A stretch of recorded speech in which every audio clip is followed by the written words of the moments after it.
Добър вечер. Жителите на Мало Бучино блокираха движението в знак на протест срещу отклоняването на товарните автомобили от Княжево през селото им. Ето и другото важно от деня, първо накратко. Виновници за забавянето на строежа на магистрала Люлин са бивши служители на Изпълнителна агенция Пътища и такива, които се крият зад екологични организации, каза строителният министър Церовски. 68 нелегални имигранти бяха заловени край Свиленград от гранична полиция. Военната операция за прочистване на Фалуджа е почти привършила, обявиха иракските власти. За един час тази вечер жителите на Мало Бучино блокираха движението по единственото шосе там. Те протестират срещу отклоняването на половината от трафика на товарни автомобили от Княжево през селото им. Сега на пряката ни линия е Албена Мирошникова. Добър вечер, Албена. Какво се случва в този момент при тебе? Добър вечер. Вече 2 часа жителите на Мало Бучино са на улицата и блокират движението. Не пропускат тировете, леки автомобили, пропускат се единствено линейки и хора, които трябва да бъдат транспортирани по спешност за болници в София. Вече са на лице първите щети от това, че тежките камиони преминават през село Мало Бучино. Спукан е водопровода и сега този участък е опасен дори и за тежките автомобили, които минават оттам. Районът е свлачищен, започнали се да се пропукват къщи и огради. За мен сега е господин Александър Михайлов, който е кмет на селото. Господин Михайлов, какви действия ще предприемете? Какво ще предложите на господин Стефан Софиянски, за да бъде обезопасен пътя? На Стефан Софиянски ще предложим тежкият трафик на автомобилите да се изнесе от Мало Бучино и да мине в магистралата на Княжево. Княжевци живеят в магистрала Мало Бучино, е селска улица, локална, малка. Стресът на жителите е голям и не може да се понася. Затова те са на улицата. Шофьорите също се оправдават и също протестират на големите тирове. Твърдят, че много трудно се шофира по този път, който е осеян с дупки. Трябва да ви припомня, че това все пак е път от четвъртокласната пътна мрежа. Днес протестираха и гражданите на Перник. Там пътя минава покрай 3 училища и една детска градина и е много трудно на хората и малките деца да преминават покрай огромните автомобили. И още. Перничани самите заявиха, че са съгласни на преговори. Те казаха, че не са втора категория хора и ако тя бъде обезопасен, са съгласни за кратко време оттам да минават камионите и тировете. Сутринта аз живея в този блок на ТЕЦ-а, са минали над 1000 големи тирове. Това мога да ви кажа. И блока се тресе, а то от 53-та година и може всеки момент да рухне. Докато магистралата не мина отгоре, рудника, който не работи, има достатъчно место да се построи не на магистрала, а автомагистрала. Международна, каквато щат. От тук движение не искаме. Областният управител на Перник Димитър Колев заяви, че ще бъде поискана финансова подкрепа за саниране на пътя и за поставяне на повече знаци и указателни табели. Той изрази увереност, че средствата ще бъдат отпуснати след разговори с министър Церовски. Утре протестите тук в Мало Бучино и в Перник ще продължат. Радинела? Благодаря ти, Албена. Това беше Албена Мирошникова пряко от Мало Бучино. И живеещите в Княжево днес отново са на улицата и протестират. Преди час кметът на София Стефан Софиянски отиде при тях. Сега на пряката ни линия е Даниел Чипев. Добър вечер, Даниел. Снощи беше напрегнато при теб, както видяха и нашите зрители. По-спокойно ли е тази вечер? Добър вечер, Радинела. Не бих казал, че е много по-спокойно, отколкото снощи тук. Кметът Стефан Софиянски си тръгна преди малко от мястото на протеста. Искам преди това да видим какво той каза на хората. Само накратко ще резюмирам. Той обясни, че автомагистрала Люлин няма да бъде построена в близките 7-9 години. На Стефан Софиянски беше трудно да успокои хората тук в Княжево, но предлагам ви да видим какво направи той, каква е атмосферата тук.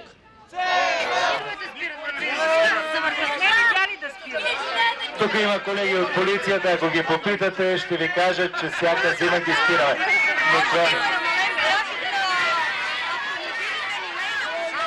Дайте да видим какво може да направим. Дайте сега да видим от тук какво можем да направим. Значи блокирането, вие ще направите блокиране тук. Мало Бучино и Перник ще направят блокиране и ще спрат добре. И като спрат какво правим? Какво става? По принцип от тук вече не би трябвало да минават тирове и тежки камиони. Това обаче се случва само за един час. Аз видях няколко тира. Хората около мен викат Бучино, защото те не искат управляващите да ги противопоставят на жителите на Мало Бучино. Тази сутрин тук беше и Валентин Церовски, който, знаете, е министър на регионалното развитие и благоустройството. Той заяви, че проектът за магистрала Люлин е блокиран заради бивши служители на агенция Пътища, които чрез екоорганизации преследват частни интереси. Нека видим репортажа на Пенка Ангелова по-рано днес. Строителният министър Валентин Церовски заяви, че виновни за забавянето на строежа на магистрала Люлин са бивши строители на изпълнителна агенция Пътища и такива, които се крият зад екологични организации. По думите му, тези хора рекетират държавата с цел да бъдат реализирани техни проекти. Имената ще ни ги кажете ли? Да. Инженер Димитър Димитров, архитект Димитър Димитров и инженер Койчо Бояджиев. Един от обвинените, архитект Димитър Димитров, влезе в задочен диалог с министъра. Господин Церовски, отворете широко вратите на агенция Пътища и разпуснете тази агенция. Там в момента е приют на всякакви неуспяли бивши кметове на райони, хора, които не само нямат професионална компетенция, но нямат екологично знание. От Зелената партия и Сдружение Граждани за Зелена София на свой ред посочиха Министерството на регионалното развитие и благоустройството, агенция Пътища и Столична община като истинските виновници за инцидента в Княжево и за това, че автомагистрала Люлин още не е готова.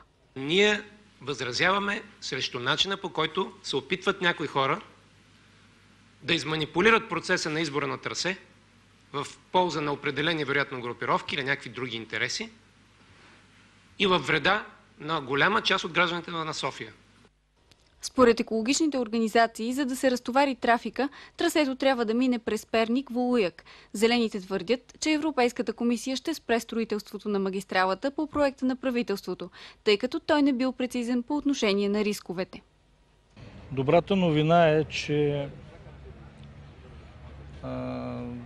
съгласувания график с Брюксел се спазва и аз лично се надявам, че до края на годината, благодарение на синхронизираната работа с Министерство на финансите и Министерство на околната среда и водите, очакваме Брюксел да даде разрешение за търг, за тръжна процедура за Люлин. Малко хора от Княжево обаче са успели да разговарят днес с министър Церовски. Сега до мен е Десислава Янакиева, която е една от протестиращите и е била на срещата с Церовски. Госпожо Янакиева, доволна ли сте от това, което чухте от министъра? Не съм доволна, защото той всъщност беше минал с хората си от екипа, за да види какво е положението.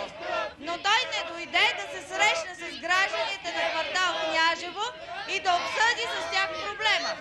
Затова сега аз отправям официална покана към господин Церовски утре в 18 часа да бъде тук и да се срещне с нас и да обсъдиме всички проблеми.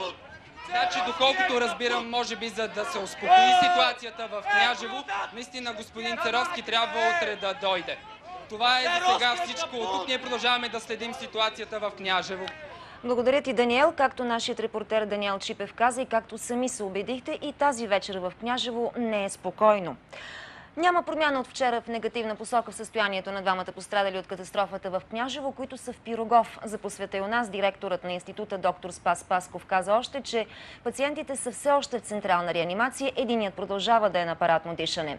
Другият пострадал, който е във военна болница, е в много добро състояние, съобщи генерал Стоян Тонев. Пациентът ще бъде изписан до края на следващата седмица, каза още шефът на Военно-медицинска академия.